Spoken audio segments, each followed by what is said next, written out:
Salut, c'est Hugo, j'espère que vous allez bien. Cette semaine, on va parler de révélations sur Trump, de Greta Thunberg, de l'inquiétant incendie de Rouen, de la PMA et de 6ix9ine. A noter que cette vidéo est réalisée en partenariat avec l'étudiant pour vous informer que 2 salons sont organisés à Paris le samedi 5 et le dimanche 6 octobre pour vous aider dans votre orientation. Le premier salon concerne les grandes écoles et le second les formations et métiers artistiques. Au-delà de ça, l'étudiant organise au total 126 salons dans 54 villes cette année. On en parle en fin de vidéo, mais si jamais vous voulez déjà plus d'infos et vous inscrire gratuitement, eh bien tous les liens sont dans la description.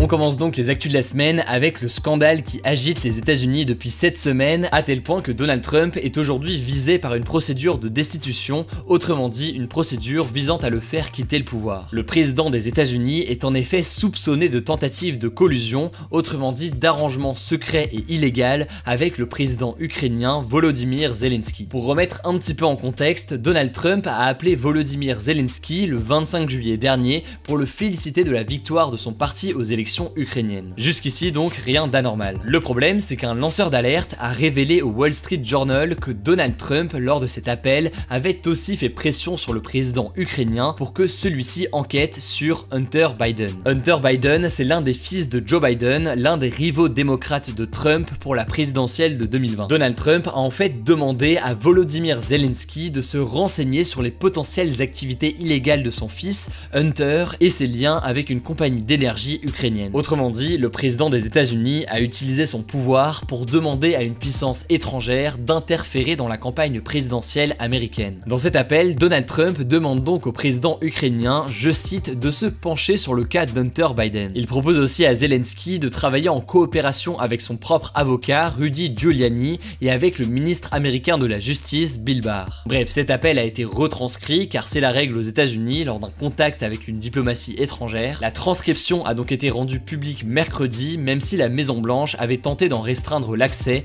toujours d'après le lanceur d'alerte. Résultat, après avoir lu cette transcription de l'appel, eh bien la Chambre des représentants, à majorité démocrate, a déclenché une procédure dite d'impeachment pour exiger le départ de Donald Trump. C'est historique, ça n'est arrivé que 3 fois dans l'histoire américaine et ça signifie que le président américain pourrait être contraint de quitter son poste. Pour cette procédure, dans un premier temps, une enquête parlementaire va être menée pour déterminer si le président a enfreint la Constitution. Ensuite, la Chambre des représentants vote pour ou contre l'impeachment, puis le Sénat vote également. Le truc, c'est que le Sénat est à majorité républicaine, autrement dit du camp de Donald Trump, et donc il y a peu de chances que la procédure aboutisse et que Donald Trump doive quitter son poste. Évidemment, le président américain s'est exprimé sur cette affaire. Pour lui, la procédure d'impeachment est, je cite, une blague. Il affirme être victime d'une chasse aux sorcières et dans un enregistrement obtenu par le Los Angeles Times vendredi, le président s'en prend au lanceur d'alerte, affirmant qu'il s'assimile à un espion et que, je cite, au bon vieux temps, les espions et la trahison, on traitait ça un peu différemment qu'aujourd'hui. Bref, là vous avez les grandes lignes de l'affaire, mais vous inquiétez pas, on vous tiendra au courant. On continue avec Greta Thunberg qui était au sommet pour le climat au siège de l'ONU à New York. Vous avez d'ailleurs sûrement vu son discours lundi à l'ONU où elle a accusé les dirigeants politiques d'avoir volé ses rêves. Ce sommet pour le climat devait permettre aux pays de trouver ensemble des solutions pour limiter les émissions de gaz à effet de serre. Le résultat, on va pas se mentir, il est assez décevant puisque seulement 66 pays ont participé à ce sommet alors que 136 chefs d'État étaient présents à New York pour l'Assemblée Générale de l'ONU qui a commencé mardi. Les États-Unis par exemple, plus grand pollueur au monde, n'ont même pas participé. Bon, les 66 participants se sont quand même engagés à atteindre la neutralité carbone d'ici 2050. La neutralité carbone, qu'est-ce que c'est? Eh bien c'est vouloir compenser ces émissions de gaz à effet de serre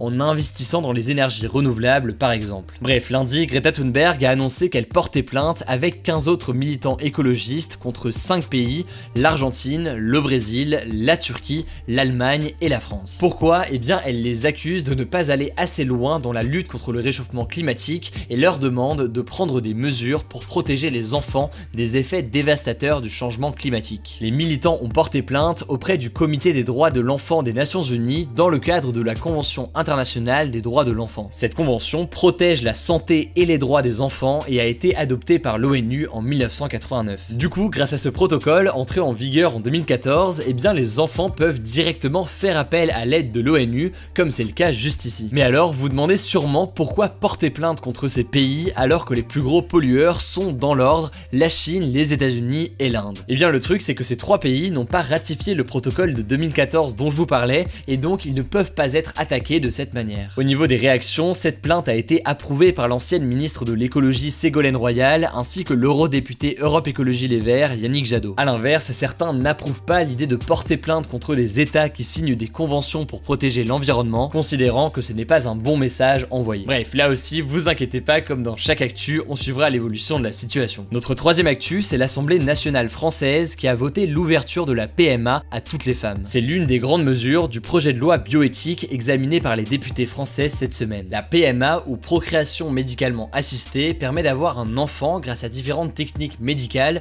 comme l'insémination artificielle ou encore la fécondation in vitro. Donc pour faire très simple, sans avoir de rapport sexuel. Jusqu'à présent, elle était réservée aux couples hétérosexuels et donc utilisée par exemple en cas d'infertilité dans un couple. Désormais, les couples de lesbiennes et les femmes célibataires auront également le droit d'y recourir. En plus de ça, la PMA sera remboursée par la sécurité sociale. Pour avoir des enfants, les femmes pourront donc avoir recours à un don de sperme comme le faisaient déjà certains couples hétéros dont l'homme était stérile. Bref, cet article du projet de loi de bioéthique a donc été adopté à 55 voix contre 17 et 3 abstentions. Soutenue par la gauche et décriée par la droite, la PMA pour toutes était une promesse de campagne d'Emmanuel Macron. Dans l'Union européenne, la PMA était déjà autorisée aux couples de lesbiennes et aux femmes célibataires dans 10 pays sur 28, au Portugal, en Espagne, en Irlande, au Royaume-Uni, en Belgique, aux Pays-Bas, au Luxembourg, au Danemark, en Suède et en Finlande. 7 autres pays l'autorisent aux femmes célibataires mais pas aux couples de lesbiennes, et en Autriche et à Malte, les couples de lesbiennes peuvent y recourir, mais pas les femmes célibataires. Bref, une avancée importante pour beaucoup, même si certains regrettent que la PMA n'est toujours pas autorisée aux personnes trans. Si vous voulez davantage d'informations, eh bien je vous mets des liens en description. Notre quatrième actu, c'est évidemment l'incendie de l'usine Lubrizol à Rouen. Dans la nuit de mercredi à jeudi, un incendie s'est déclaré dans l'usine chimique de l'entreprise américaine Lubrizol. D'après la direction de l'usine, le feu a pris dans un dépôt de produits conditionnés de type additif pour lubrifiant industriel. 240 pompiers et 50 véhicules ont été mobilisés pour maîtriser le feu. Ils ont fini par y arriver au bout de 8 heures, puis à l'éteindre définitivement vendredi matin. Le problème, c'est que l'incendie a provoqué d'énormes fumées qui sont retombées en suie sur toute la zone nord-est de la ville. Ces pluies noires ont évidemment suscité de nombreuses inquiétudes. En fait, cette usine de Rouen fabrique et commercialise des additifs pour des huiles, des carburants et des peintures industrielles. Depuis 2009, elle était ce que l'on appelle classée Seveso seuil haut. Les sites Seveso sont classés en deux niveaux de risque, seuil haut et seuil bas, en fonction de la quantité de matières dangereuses présentes. Si vous n'avez rien compris, en gros, il y a des matières dangereuses dans cette usine. En 2013 déjà, un gaz toxique, le mercaptan, s'en était échappé et avait été ressenti à plusieurs centaines de kilomètres à la ronde jusqu'à Paris et même en Angleterre. L'usine est située sur la rive de la Seine et en plein milieu d'une zone très peuplée puisque en tout, c'est 490 000 personnes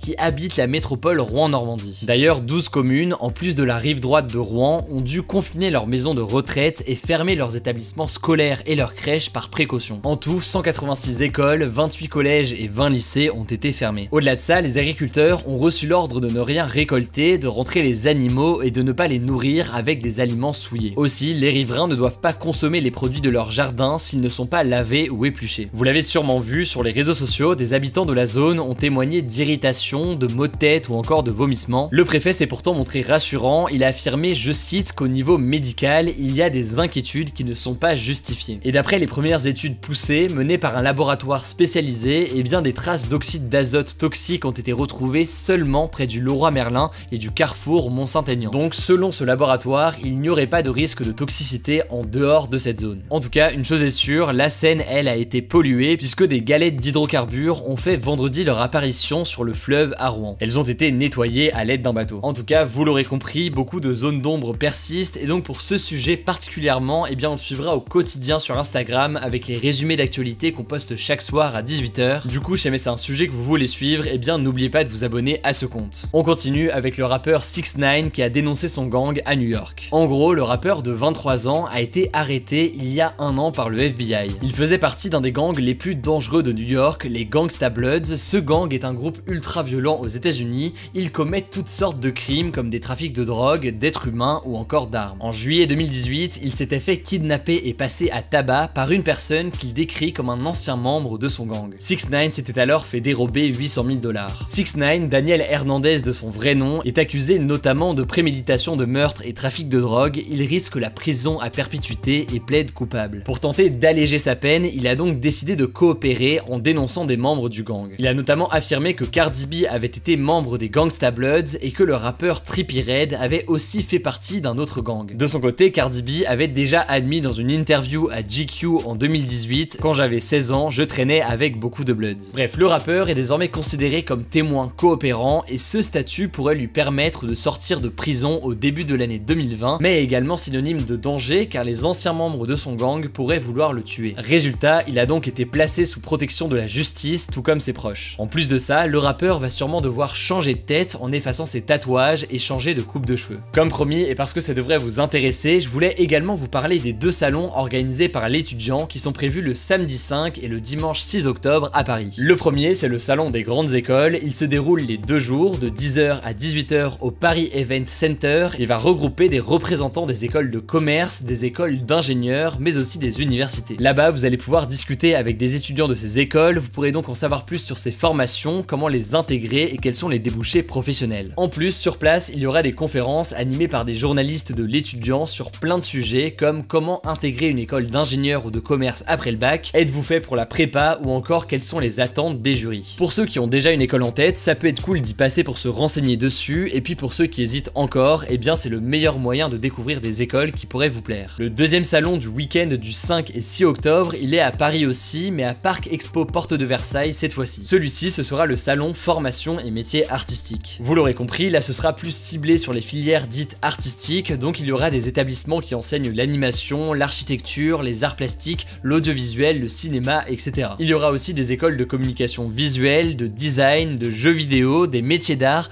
de la mode, de la musique, de la photo, du spectacle vivant, du théâtre, bref, beaucoup de choses. Tout comme le premier salon, ce sera l'occasion de poser toutes vos questions sur les cursus, les diplômes et les débouchés, et vous aurez des conférences, dont une animée par le ministère de la Culture. Enfin, au-delà de ça, si vous ne pouvez pas vous déplacer à Paris, eh bien sachez que l'étudiant organise au total 126 salons dans 54 villes tout au long de l'année. Du coup, il y en a forcément un qui sera près de chez vous. Rendez-vous dans la description pour les découvrir et pour vous inscrire gratuitement. Le débat de la semaine, c'est le suivant. Soutenez-vous Greta Thunberg dans son attaque en justice contre la France. Pour participer au débat, comme d'habitude, c'est très simple. Ça se passe à l'aide de la petite fiche qui s'affiche en haut à droite. Vous pouvez voter oui, non ou sans opinion. Et surtout, je vous invite à en débattre dans les commentaires. J'irai lire tout ça. Voilà, écoutez, je crois que j'ai tout dit. Merci de m'avoir écouté. On se dit à très vite.